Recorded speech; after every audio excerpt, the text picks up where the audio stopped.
Jerusalem is the city of fire. It's a cauldron of fire. There's been so many different peoples and armies and tribes that have come through Jerusalem, caused conflict, demolished the city, ransacked the city. The city's been built up again. It's got layers and layers of history. It's a crazy city. It's a burning cauldron. It's an intense city. I know people who go to Jerusalem and they can't breathe. They can't be there for more than half an hour. They have to get out, especially the old city. Even today, it's polarized. It's intensely political. It's as Jerusalem always has been. It's a mystical city. Jerusalem is not built on a water source. The water source is deep underground in a catacomb of tunnels. That's how they found water in Jerusalem. It was always a mystical city on top of a hill, on top of a mountain, on top of Har Bayit. And not just Jewish, there's been other tribes and other peoples that have claimed Jerusalem as well. But the Jewish claim is the most intense, is the strongest, is backed by the most evidence in terms of historically and in terms of all the archaeology. The two temples stood in Jerusalem. This painting represents the prophetic nature of Jerusalem. It can never really be fully possessed. It's always full of fire and struggle. Here the angels are descending upon Jerusalem, maybe through a mouth of a prophet.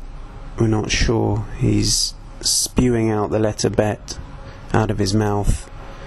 There's an immense struggle going on around him. There's this emerging eye, this ascending eye that is risen above him. He's like one of the ancient prophets of Jerusalem that can see the tension and the struggle that is going on in the city, and there's nothing that can be done. There's no one that's listening. All of the angels and the spirits and the souls are churning around. But that is Zion. That is the homeland. It's like the wheel of fire that guards Gan Eden. Jerusalem is the jewel in the Jewish crown. It's mysterious. It's an enigma. It's somewhat unfathomable. You can never really hold down Jerusalem. It has to be a city that it has to have air, it has to be open. It needs water, it needs spirituality, it needs soul. If not, it becomes an intense, hot, fiery battleground. And people must understand this.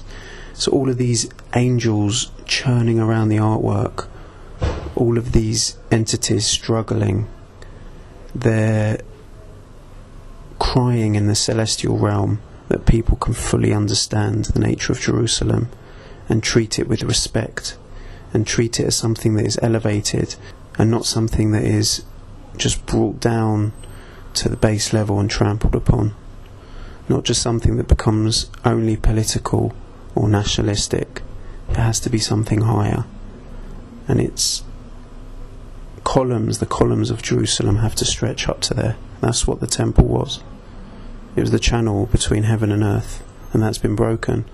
And only through our actions can we bring something like that back. Not through politics, and not through selfishness, not through dogmatism,